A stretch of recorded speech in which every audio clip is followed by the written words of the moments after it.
सो है guys, welcome to CS concept simplified. So आज का वीडियो थोड़ा सा लंबा हो सकता है क्योंकि आज एक स्ट्रेटजी वीडियो है किसी ने सोची ना होगी कि MHT CET को मात्र 10 से 15 दिन बाकी है। सो इन 10 से 15 दिनों में आपको क्या करना है, क्या नहीं करना, कौन सी चीज़ अच्छे से प्रिपेयर करके जानी है, कितनी मॉक लगानी है, कब क्या करना है, सब कुछ बताऊँगा।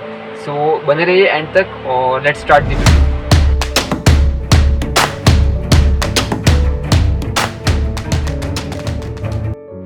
इस वीडियो को देखने वाले कई सारे बच्चे होंगे। कुछ बच्चे ऐसे हो गए जिन्होंने सब कुछ करके रखा है, मॉक भी देके रखा है, 150 के ऊपर स्कोर आ रहा है। सो वेल एंड गुड, आप बहुत अच्छे स्टैंड कर रहे हो। अब आपको सिर्फ एक स्टेप आगे बढ़ाना है, आपको टॉप कॉलेजेस में टॉप ब्रांचेस चाहिए। और कुछ बच्चे ऐसे भी हो गए जिन मॉडरेट हो गए, जिनका मतलब 200 में से 100 नंबर आ रहे होंगे। और कुछ बच्चे ऐसे हो गए जिन्होंने अब तक मॉक ही नहीं की। सो ये वीडियो सब बच्चों में। सो सबसे पहले मैं आपसे ये उम्मीद करता हूँ कि आप कोई नया चैप्टर मत उठाओ इन 10 से 15 दिन में। और उठाओ तो भी अभी अभी उठा लो, क्योंकि अभी मान लो 10 दिन है तो अभी 2-3 दिन में उठा लो और उसको एक ऐसे वन शॉट में ख़त्म करो। वन शॉट में मतलब इजी टॉपिक को उठा लो, जितने क्वेश्चन लगा सकते हो लगा दो और इजी वन शॉट में ख़त्म करो और फिर उस चैप्टर को वापस रिवाइज करते रहना 1-2 दिन में। सो ये हो गया एक नया चैप्टर उठाने का। अब बात आई पुराने चैप्टर्स का क्या। सो पुराने चैप्टर्स आपने बहुत अच्छे से किए होंगे।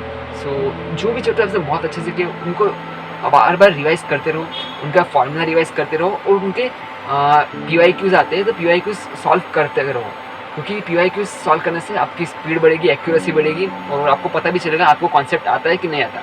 सो कॉन्सेप्ट को जानना हो आए ना आए तो सबसे बेस्ट है PYQ करो।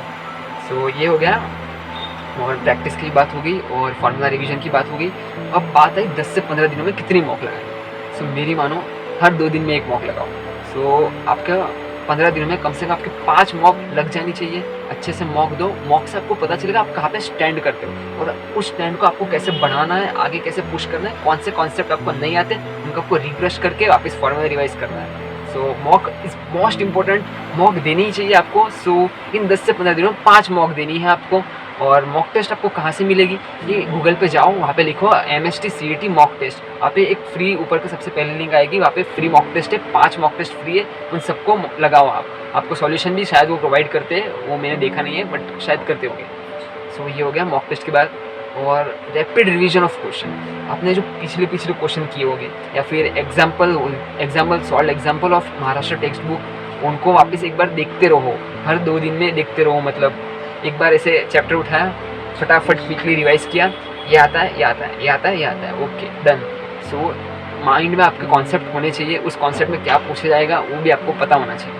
सो ये हो गया रैपिड रिवीजन की बात। और एक मोस्ट इम्पोर्टेंट बात कि इन 10 दिनों में आपको हर एक चैप्टर के शॉर्ट में फॉर्मूला लिखने हैं। अपनी महाराष्ट्र बोर्ड के टेक्स्ट बुक खोलो, जो भी फॉर्मूला दिख रहे हैं उनको नोट डाउन करो, क्योंकि अभी आपको लिखने से जो प्रैक्टिस होगी ना, लिखने से जो चीज़ें याद होती है ना, बहुत लंबे टाइम में रिटेन होती है। सो आपको 10 दिन तक रिटेन करना ही है, 10 से 15 दिन। सो लिख के रिटेन करो। सो फॉर्मूला देखो और लिखो अपने हाथों से। सो वो भी एक हो गया। और ये हो मतलब टोटल आपको क्या क्या करना है। सो कोई नया चैप्टर उठाना नहीं है, उठाना है तो अब भी उठाओ, 2-3 दिन में वन शॉट करके ख़त्म करो। सेकंड, फॉर्मूला रिवाइज करते रहो। थर्ड, PYQ की MCQ की प्रैक्टिस करनी है आपको, और MCQ से बेस्ट और कुछ नहीं है। सो PYQ और MCQ करते रहो। और फिर आई मॉक टेस्ट, आपको मिनिमम 5 मॉक टेस्ट देनी है इन 15 दिनों में। और उसके बाद आई rapid revision of a chapters. Rapid revision मतलब बुक खोलो, 1 घंटा है आपके पास, 2 चैप्टर उठाओ, फटाफट देखो, ये आता है, ये फॉर्मूला आता है, ओके, ये कंसेप्ट आता है, ओके, ये आता है, ओके डन। सो इस मतलब, और वो भी महाराष्ट्र बोर्ड के टेक्स्ट बुक से ही करना, क्योंकि वही एक one of the best source है MHT CET को क्रैक करने का, क्योंकि जो भी आएगा टेक्स्ट बुक से ही आएगा। टेक्स्ट बुक के बाहर से कुछ भी नहीं आता महाराष्ट्र बोर्ड में, मतलब अपने CET में। सो टेक्स्ट बुक को बहुत ही अच्छे से करो।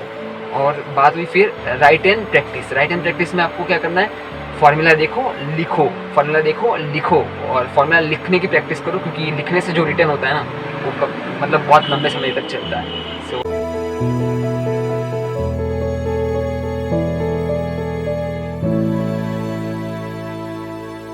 Thanks for watching. और वेट, आपको MHT CET कब तक एडमिट कार्ड नहीं आया। जैसे आपको एडमिट कार्ड आ जाएगा, आपको पता चलेगा कौन से टाइम स्लॉट में आपके एग्जाम्स है, तो उस टाइम स्लॉट्स में आपको मॉक टेस्ट देनी है। मतलब आपका अगर स्लॉट आया मान लो 9 से 12 का, सो 9 से 12 में ही आपको मॉक टेस्ट देनी है। फिर दूसरा स्लॉट आया 3 से 6 का, आपको 3 से 6 के स्लॉट में ही एग्जाम्स देनी है MHT CET की। मतलब मॉक टेस्ट देनी है, जिससे आपको वो टाइम टेबल रिटेन हो जाए। मतलब आप फिर एग्जाम में जाओ तो ऐसा नया नहीं लगे कि दोपहर में नींद आ रही है। आप ऑलरेडी 5 मॉक दे चुके हो तो आपको फिर ऐसा रेगुलर हो जाएगा, आदत हो जाएगी उस चीज़ों की 3 घंटे बैठने की दोपहर में। सो ये हो गई एडमिट कार्ड आने के बाद की बात। ये सब थी कुछ एडवाइस जो मुझे आपको देनी थी MST CET के पहले, 10 से 15 दिन पहले। सो मैंने दे दी। अभी आपको करना है, आपकी इच्छा है, आपको फॉलो करना है तो करूँ। और उम्मीद करता हूँ कि आप सबके बेस्ट स्कोर आए और चैनल पे बने रहना, क्योंकि जैसे ही एडमिट कराएगा मैं आपको अपडेट कर दूंगा। फिर जैसे ही एग्ज़ाम्स होगी, एग्ज़ाम्स के भी मैं आपको शॉर्ट वीडियोस बनाऊंगा कि इस एग्ज़ाम में इस पेपर में क्या क्या पूछा गया था, क्योंकि MST CET भी स्लॉट वाइज होती है। सो बताता रहूँगा मैं आपको कौन सा शिफ्ट में कितने क्वेश्चन किस चैप्टर से आए वही बताऊँगा। और बाद में काउंसलिंग करने में आपकी बहुत मदद करने वाला हूँ, क्योंकि काउंसलिंग, क्योंकि मुझे मालूम है काउंसलिंग में क्या क्या प्रॉब्लम्स आती है बच्चों को। लास्ट ईयर मैंने भी किया था, बहुत प्रॉब्लम आती है और मैं आपको सब कुछ स्टेप बाय स्टेप बताऊंगा काउंसलिंग का। सो बने रहे चैनल को। वीडियो पसंद आया तो प्लीज़ लाइक करो और चैनल को सब्सक्राइब करके जाओ। सो थैंक्स फॉर वॉचिंग, मिलते हैं नेक्स्ट वीडियो में।